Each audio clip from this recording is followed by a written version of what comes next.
Hello again everybody, so this is video 2 of the Christmas series of First Steps Derbyshire videos. If you haven't already, go over to video 1, which is about common triggers around Christmas time. Check that out if you want to, and then come back over here and listen to me talk about distraction techniques to deal with those common triggers. So I recently did a self-help group. In fact, it was my final self-help group before 2015, which was a really great group. There was lots of laughter, lots of Christmassiness, we had the decorations up, and I had such a fantastic time, and I was inspired by the things we talked about. The topic of the self-help group was distraction and delay. We came up with some great distraction techniques that I really wanted to share with the rest of First Steps Derbyshire service users, and even the volunteers and staff. We're all gonna still have a certain level of difficulties regarding food and just emotional connections to Christmas time. So what a great time to talk about the distraction techniques that we can have. The tools that I have written down here that myself and my self-help group that week came up with will hopefully help you over this coming Christmas time. The first one I have, and this one was inspired by the lovely Tinker, our pet as therapy dog, is walking. And that can be walking the dog. Doesn't necessarily have to be walking a dog. I think walking is definitely underrated sometimes. People say, oh, go for a walk, and you kind of just pass it off. Nah, you know, that's not gonna help, I'd rather just kind of sit in my room. But actually, getting out of a certain situation, getting some clear, fresh air, and maybe take like a flask of some hot tea or something. Going for a walk can really help. Another idea that a service user came up with in the group was, if you're feeling overwhelmed, frustrated, anxious, all of the above, write those feelings down. So there's another technique. We're on to our second technique. So write those feelings down, but then you can go back to the first technique, go for a walk, come back, and then write down your feelings after the walk, and just see the comparison, see how that walk has possibly changed how you're feeling. My bet would be that it will have at least changed slightly. I'm not saying that everything will have been resolved just over a walk, but you can get a better perspective once you've gone for a walk. You can feel just that extra kind of relief when you've gone for a walk. And that's why I say that walks are underrated, because they really can help with clearing your mind. And, well, I know it does with me anyway. So the next kind of area of distraction techniques that my group and I came up with was things such as watching the TV, listening to music. I will say that I personally think it's good to be quite careful about what you watch and what music you listen to, because in my experience sometimes certain films or certain music artists can send me kind of into a spiral of feeling sad. Even a Christmassy film sometimes can be a bit, you know, that kind of feeling. So it's important, I think, to watch uplifting things. I choose ones like The Grinch, Elf, Frozen now, gotta love Frozen. Photo albums. Photo albums can be a great thing to do with your family. After dinner maybe, that's a great one. So maybe after Christmas dinner, you don't really want to be by yourself. So present the idea of, let's all flick through photo albums. Again, I will say, be aware of whether that's going to make you feel good or if that's going to make you feel a bit sad. If, you know, you look back at times before you were poorly, that can sometimes provoke feelings that you don't really want to be feeling. Be aware of what's going to work for you and what isn't going to work for you. What do we got next?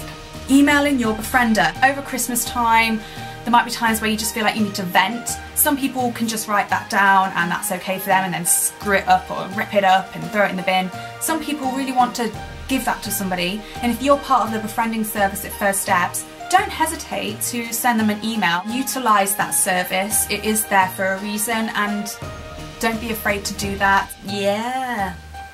Sensory distractions. Sensory distractions are actually really good. I didn't really kind of acknowledge this one, I don't think, in the group as much as I maybe could or should have. It wasn't until afterwards that I realised the benefits of sensory distractions. I'm gonna give you an example. I've got this little guy that is in my bed all the time. I say guy, I actually named her Penelope the other day. So this is Penelope, and she's got a really nice kind of feeling about her. She's really nice, soft kind of material, fluffiness, and she actually smells. I think what sensory distractions are about is using your senses to ease anxiety and stress. That's what I've interpreted from it. Let me know in the comments if I'm wrong, because it'd be good to know. But when I think of sensory distraction, I think of Penelope. The smell of lavender. Oh, it's so good. And I've had her in my bed with me. That sounds really weird, but I've had her in my bed with me for a couple of weeks now. So now there's this sense of kind of security in grabbing her and just putting her there. So that for me is a great example of sensory distraction. There's like stress balls you can get and certain incense type candles, and I think there's a lot more to be said about sensory distraction than I first realised. So the next one is for whoever is interested.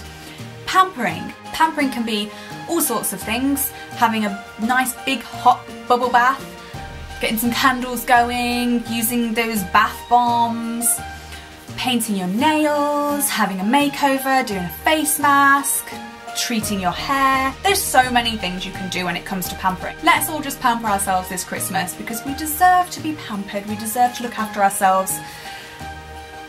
Yeah. A great one that a service user came up with was puzzles. Who doesn't love a good puzzle? I find it so therapeutic, and I've not done one in so long, so I'm going to go and get myself a Christmassy puzzle. There's something really therapeutic about doing puzzles and finishing it, finding all the outside ones first and the corner ones, and then filling it in. You can do it with somebody, you can do it by yourself. It's a great opportunity to just have a nice slow-paced morning or afternoon doing a jigsaw puzzle. Why not? I think it's a fantastic idea, and I'm really glad that a service user came up with it, because it's made me want to do it. Positive social networking. This is a good one, and the word positive is the most important part of that sentence. Social networking apps and sites such as Instagram and Twitter and Facebook, Tumblr, Pinterest, they can either work for you in a positive way, or they can work for you in a negative way. I definitely know that depending on where you are with your eating disorder, that can affect which way you go, and sometimes that's not done on a conscious level. So maybe have a look at what you see on your social networking, and question, how does it make me feel when I go onto this? Do I see positive quotes and people who are looking for a life of happiness and health? Or do I go on there and see other people that are suffering, which may trigger me? If it's going to affect you, it might be worth disconnecting from that person or those people in order to keep you on the right track to recovery. Reading. Reading, nice and simple. Let's all read a book over Christmas. Reading isn't for everybody, but I think it's definitely worth it if you are somebody who likes to read, or if you're not, maybe giving it a go. Again, it's completely up to you, and the most important thing to remember with reading is to choose the right kind of book. I think it might be worth reading a book that is maybe a little bit on the self-help side. I know some great ones. If you want me to make some recommendations, then leave a comment and let me know. Or, just a fictional one that's a good story, a good feel-good kind of book. Ask family and friends for some recommendations about books that they've read. I think that's always a really good idea. You can swap books with somebody, then you can set aside time to read that book and have that me time. Be a photographer. This is one that somebody came up with, and I thought it was a great idea. Saying to yourself, I'm going to be the photographer this Christmas, is quite nice, really. It gives that sense of identity and purpose towards your day. So if you're at a party and you are wanting to be involved, but you're a bit scared of certain conversations or of the food that's going to be there, if you've got a camera in your hand and you're being photographer, you've got that identity, and it helps you to interact with people. It gives you purpose for interacting. If you're a bit worried about getting conversation flowing, it doesn't mean you just kind of sat there. I know that sometimes in the past I'll have just sat there for hours in the same spot and not moved, and felt really disappointed that I wasn't more involved in the evening, or whatever it was. If you're a photographer, you get to do some fun selfies. You can get people in the group together. You can do whatever you want, or you can take some arty kind of photographs, you know, when people kind of put things into like a bit of a, I don't know, like this. Like what I've got going on here. You know, you can take pictures of that, stick it on Instagram. There's all sorts you can do. You know, social media is great for sharing photographs, and you could be a photographer over Christmas time. I think that's a great idea. Playing with kids. Maybe try, if you want to, try and make that extra effort to just get stuck in, playing with the kids, build their new toy with them, which I know is hard because most kids just go on consoles now. But there might be some toys in there, there might be some Lego in there somewhere. Kind of try and immerse yourself in that if that's something you're interested in doing. Maybe that day you've gone to a friend's house to see them, or your family, and there's children around. It gets you in there, in the social circle, but without the pressure of conversations you might not want to have, because you're just playing with the kids. The final one I'm going to talk about is yoga. I promise it wasn't me that came up with this, though I am a big advocate of yoga. Someone else in the room in my self-help group came up with yoga, and I was so pleased when I heard it. Yoga is of course for people that are in a place in their recovery where moderate, healthy amounts of exercise are okay. And it might be that the gym that you usually go to is closed, or it's just gotten way too cold to go for a run if that's something you are doing as part of your recovery. And actually, yoga could be a great replacement of that. Yoga could also be good for people who haven't been exercising, because it is something that isn't too much pressure on the bones and the muscles. If it's gentle yoga, not these weird crazy positions that some yogis do. Knowing that you're possibly going to be eating a bit more over Christmas, and if you want to challenge yourself to eat a little bit more over Christmas, that maybe some gentle yoga incorporated with that will ease any anxieties about just stepping it up a notch regarding how much you're eating and having more treats and things over Christmas that you don't want to lose out on enjoying, but you also know could cause anxiety if you don't just do something that's got a bit of movement in it over Christmas time. Please, please keep in mind that if you're not really in a position to be doing any exercise, even gentle, that you really shouldn't. It's only for people that are in a place where they can, so please consult your doctor about it, speak to a family member about it, and see if it is a good idea. So that's all the distraction techniques that I remember myself and my group coming up with. Please write in the comments if you've got any more ideas. Share them with other service users and volunteers and staff members at First Steps, so we can just all share in some great ideas to help ourselves this Christmas time. Coping at Christmas time can be really, really hard for people with eating disorders, so do not feel disheartened about feeling anxious about Christmas time whilst people around you are seemingly very excited.